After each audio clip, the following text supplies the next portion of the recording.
नमस्कार, जय हिंद, वंदे मातरम दोस्तों। मैं नवदीप सिंह तक्षशिला बुंदेलखंड में आपका स्वागत करता हूं। जैसा कि आप देख रहे हैं कि वर्णमाला का ये तीसरा पार्ट है और ये बहुत ही इम्पोर्टेंट पार्ट है, इसलिए मैंने इसका वीडियो अलग से बना रहा हूं मैं इसका, क्योंकि वो उसमें फिर ज़्यादा हो जाता है। क्योंकि यहाँ से आपके जो क्वेश्चन है वो आपको कम से कम एक क्वेश्चन आपको 100% मिलेगा, इसीलिए इसका छोटा वीडियो होगा, लेकिन इसका वीडियो मैंने अलग से बना रहा हूँ। तो वीडियो को ज़रूर देखें और ज़्यादा से ज़्यादा लोगों तक शेयर और सब्सक्राइब जरूर कर दें चैनल को। जो भी लोग चैनल पर पहली बार आए हों वो लोग चैनल को सब्सक्राइब जरूर कर दें। तो चलिए शुरू करते हैं।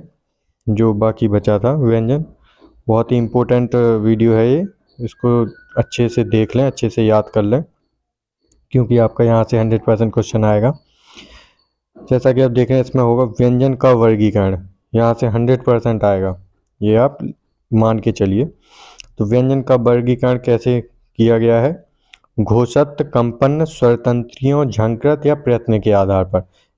ये इतने नाम हैं इनके, ये कोई भी नाम आपको दे सकता है कि इनके नाम पर कितने प्रकार से बांटा गया है, तो आपको ध्यान रखना है।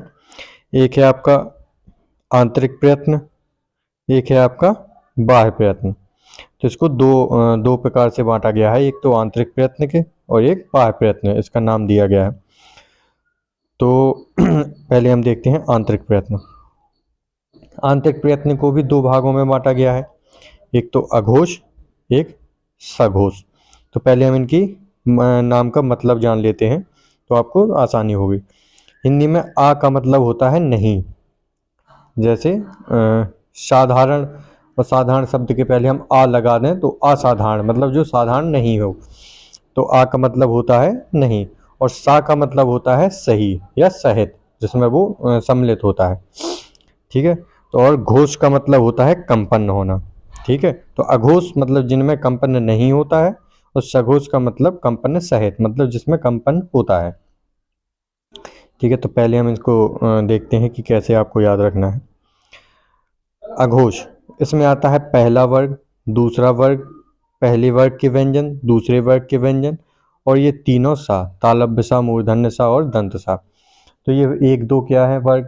तो जो आपने वो ऊपर पढ़े थे ना, का वर्ग, चा वर्ग, टा वर्ग, मैं आपको यहाँ पर लिख दूं, जैसे यहाँ पे लिख दूं का, चा, टा, ता, पा। ये हो गया आपका पहला वर्ग, ये हो गया दूसरा, ये हो गया तीसरा, ये चौथा, ये पांचवा, ऐसे थे ना। तो का, खा, चा, छा, टा, ठा, ता, था, पा, फा, ये हो गया आपका पहला वर्ग और दूसरे वर्ग के व्यंजन। ये आपको अच्छे से याद रखना है कि पहले वर्ग के और दूसरे वर्ग के व्यंजन ये दोनों का किस में आते हैं? आपके अघोष में आते हैं। ठीक है। और ये आपके जो तीनों सा हैं, तालव्य सा, मूर्धन्य सा और दंत सा, ये भी आपके अघोष में आते हैं। और बाकी के जो बचे, जो आपके तीसरे वर्ग के व्यंजन, चौथे, पांचवें, ये आपके किस में आते हैं? सघोष में आते हैं। जो आपका बचा ना का और खा के बाद, वो बाकी के तीन जो हैं वो आपके सघोष में आते हैं। तो आप अगर एक भी याद कर लेंगे तो आपको याद हो जाएगा कि अघोष में क्या होता है। पहला और दूसरा वर्ग के व्यंजन होते हैं और तीनों सा होते हैं बस। वो बाकी के जितने भी हैं वो सब सघोष में आते हैं आपके। तीसरे वर्ग के व्यंजन, चौथे के, पांचवें के, यारा, लावा, पूरे स्वर हैं जो, वो भी सघोष में आते हैं। और ये आपको डा और ढा, ये भी आपका सघोष में आता है। देखना, ये ध्यान रखना कि ये डा है जो नीचे बिंदी होती है, एक इया भी होती है, उसमें आगे बिंदी होती है। इसका कई बार उच्चारण स्थान पूछता है, इसमें कई लोग कंफ्यूज हो जाते हैं, तो इया को डा समझ लेते हैं या डा को इया समझ लेते हैं, तो उनमें गलती करके वो गलत लगा आते हैं। तो टा, ठा, डा, ये जो आपको डा है ना, इसका उच्चारण स्थान होता है मूर्धा, क्योंकि ये टा वर्ग में आता है।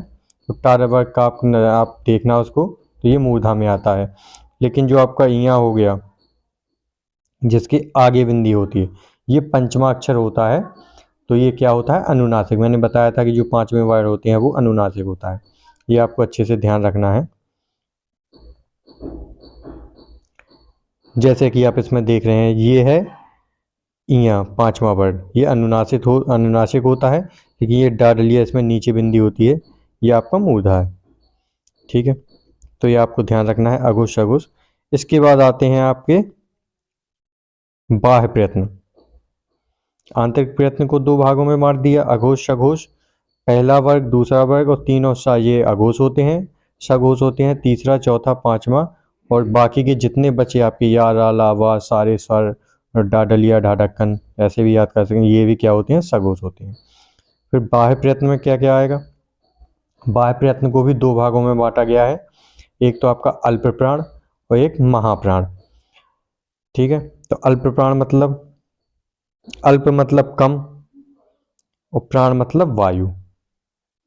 जिसको बोलने में कम वायु निकलती है उसको क्या बोलते हैं, अल्प प्राण। और इसके उल्टे सीधा क्या होगा, महा में मतलब ज़्यादा, प्राण में वायु, जिसमें ज़्यादा वायु निकलती है उसको महाप्राण कहते हैं। ठीक है, तो अब इसको याद कैसे करेंगे वो देखिए।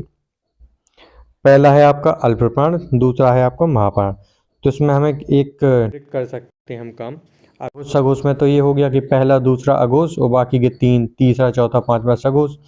लेकिन इसमें याद करना है हमको, किसमें हम क्या करेंगे, पूरी बांट देंगे। अल्प प्राण और महाप्राण दोनों लोग बैठे हैं और अल्प प्राण से शुरू करेंगे, तो पहली पूरी अल्प प्राण को, दूसरी महाप्राण को, एक एक एक एक देंगे। फिर तीसरी अल्प प्राण को, फिर महाप्राण को और फिर अल्प प्राण को। मतलब अल्प प्राण में पहला, तीसरा और पांचवा वर्ग आ जाएगा और महाप्राण में क्या आ जाएगा, दूसरा और चौथा वर्ग। ठीक है, आपको एक ट्रिक के द्वारा आप याद कर रख सकते हैं कि अल्प प्राण महाप्राण में एक एक एक एक देना है, कि पहला अल्प प्राण, दूसरा महाप्राण, तीसरा अल्प प्राण, चौथा महाप्राण और पांचवा फिर अल्प प्राण। फिर इसके बाद ये याद रखना है कि ये जो आपके या रा ला वा और डा और अंग, ये अल्प प्राण होते हैं। क्या होते हैं, अल्प प्राण। और ये आपके जो तीनों सा हैं, ढाढक्कन है, आहा है, ये आपके क्या होते हैं, महाप्राण। आपको ऐसे याद कर सकते हैं आप इसको, क्योंकि इसको और क्या कहते हैं, इनको महाप्राण को हकार ध्वनि कहते हैं। और ये हकार ध्वनि किसने बोला है, नाम दिया है, पंडित भोलानाथ तिवारी ने। अगर पूछ ले आपको कि हकार ध्वनि या महाप्राण को हकार ध्वनि किसने बोला है, तो वो भोलानाथ तिवारी ने बोला है। ठीक है, तो आपके जो भोलानाथ तिवारी जी हैं, इन्होंने हकार ध्वनि नाम दिया है इसको। तो आप ऐसे भी याद कर सकते हैं, जो आपके महाप्राण होते हैं उनको, इसको ये बात है कि इसको हकार ध्वनि इन्होंने क्यों बोला, क्योंकि जो आपके महाप्राण होते हैं वर्ण, उनको जब हम बोलते हैं तो उनके अंत में हा की आवाज़ आती है। आप कोई भी महाप्राण व्यंजन बोलेंगे वर्ण, तो उसमें लास्ट में जो वो हा की आवाज़ आएगी। जैसे आप बोल के भी दे सकते हैं, सा सा सा, ढा, आहा, तो लास्ट में क्या आती है, आहा, हा की आवाज़ आती है। जैसे आपको खा क्या है, दूसरा वर्ण है आपका, दूसरा वर्ण है ये खा, इसको बोलेंगे तो लास्ट में क्या आएगा, हा की आवाज़, खा। तो इसीलिए इन्होंने इसको क्या बोला है, हकार ध्वनि। यहाँ से भी कभी कभी पूछ लेता है, ये सीधे सीधे रटने वाली याद करने वाली है कि लुंठित वर्ण कौन सा होता है, रा, पार्श्विक कौन सा होता है, ला, प्रकंपित कौन सा होता है, रा, द्विप्रकंपित हा, और वत्सर कौन सा होता है, ना सरल। तो इनको याद कैसे करना है, आप ऐसे कर सकते हैं कि जो आपका रा है वो दो जगह आया है, किसमें, लुंठित में और प्रकंपित में। तो आपको दोनों एक साथ याद करना है कि लुंठित और प्रकंपित क्या होता है, रा। लुंठित प्रकंपित क्या होता है आपका, रा। और पार्श्विक क्या होता है, ला। लुंठित प्रकंपित रा, पार्श्विक ला। और द्वितीय प्रकंपित क्या होता है, हा। द्वितीय प्रकंपित हा। और बचा जो वत्सर व्यंजन, इसको आप सा ना रा ला ऐसे याद ना करिए, आप इसको एक साथ ना सरल कर लीजिए, ना सरल, तो आपको याद हो जाएगा कि आपका वत्सर व्यंजन क्या है, ना सरल, मतलब ना, सा, रा और ला। ठीक है। अब कहते हैं आगस स्वर क्या है। मैंने ऊपर भी सबसे पहली लाइन वर्णमाला स्टार्ट की थी तब बताया था कि आगत स्वर क्या होता है। तो इसमें है, इसको नवीन स्वर भी कहते हैं या फिर अनुग्रहित स्वर। ठीक है। डॉक्टर धीरेन्द्र वर्मा ने इसे 53वां वर्ण मानते हैं। डॉक्टर धीरेन्द्र वर्मा हैं जो, वो इसको 53 वर्ण मानते हैं, क्योंकि अपनी वर्णमाला में अपन कितने वर्ण पढ़ते हैं? 52। किसके द्वारा? कामता प्रसाद गुरु जी द्वारा दी गई वर्णमाला के अनुसार हम 52 पढ़ते हैं। लेकिन जो डॉक्टर धीरेन्द्र वर्मा हैं वो इसको 53वां वर्ण मानते हैं। इसका संबंध अंग्रेजी भाषा से है, अंग्रेजी भाषा से। इससे अंग्रेजी भाषा के शब्द बनते हैं, जैसे ऑयल, ऑफिसर, ऑन, ऐसे ये वाले शब्द बनते हैं। इसको क्या बोलते हैं? आगत स्वर या अनुग्रहित स्वर। और सबसे पहले अगर पूछें कि इसको दिया किसने था, तो हम जब पहली लाइन पढ़ते हैं जेसुआ कैटलर ने इसको दिया था। लेकिन 53वां वर्ण किसको कौन मानता है इसको? तो वो याद रखना है, डॉक्टर धीरेन्द्र वर्मा। ठीक है। अब है, जैसे ही आगत स्वर है ऐसे ही आगत व्यंजन भी है। तो आगत व्यंजन किसे कहते हैं, कितने होते हैं? तो अगर आपसे पूछे कि आगत व्यंजनों की मुख्य संख्या क्या है, तो ये होती है 2, जा और फा। अगर कुल आगत व्यंजनों की संख्या पूछे तो होती है 5, का, खा, गा, जा, फा। ये आगत व्यंजन होते क्या हैं? इनके नीचे जो आपने देखी होगी, इनके नीचे क्या लगी रहती है? बिंदी लगी रहती है। ये उर्दू और फारसी ज़्यादा यहाँ से लिए गए हैं। तो इनके नीचे क्या लगी रहती है? बिंदी। तो एक बार क्वेश्चन आया था कि इनके शब्दों के नीचे जो बिंदी लगी रहती है इसको क्या कहते हैं? तो इसको कहते हैं नुक्ता। क्या कहते हैं? नुक्ता। इसको क्या बोलते हैं? नुक्ता। तो ये आपको याद रखना है। और आपकी जो वर्णमाला है वो पूरी बाकायदा डिटेल से मैंने आपको करवा दी है, तो इसके बाहर वर्णमाला से आपका क्वेश्चन नहीं आएगा, क्योंकि ये बहुत ही डिटेल में करवाई है। तो आपको याद रखना है अच्छे से। एक बार में समझ में ना आए तो इसको 2 बार भी आपको वीडियो को देख लेना है बस। आप नोट्स बनाने के चक्कर मत करिए अब, क्योंकि इतना टाइम नहीं है कि आप बैठ के नोट्स बनाएं, या आप बाद में भी बना सकते हैं अगर ज़रूरत पड़ी तो। आप इसको अच्छे से दिमाग में बैठा लीजिए। बस जो की पॉइंट हैं जो आपको लगता है कि लिख लेना चाहिए, जो आपके लिए नए हों चीज़ें, वो आप बस नोट डाउन कर सकते हैं। तो अब वर्णमाला के बाद आगे का टॉपिक बनाएंगे कल।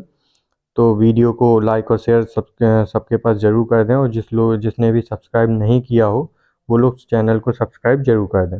मिलते हैं अगली वीडियो में। जय हिंद दोस्तों।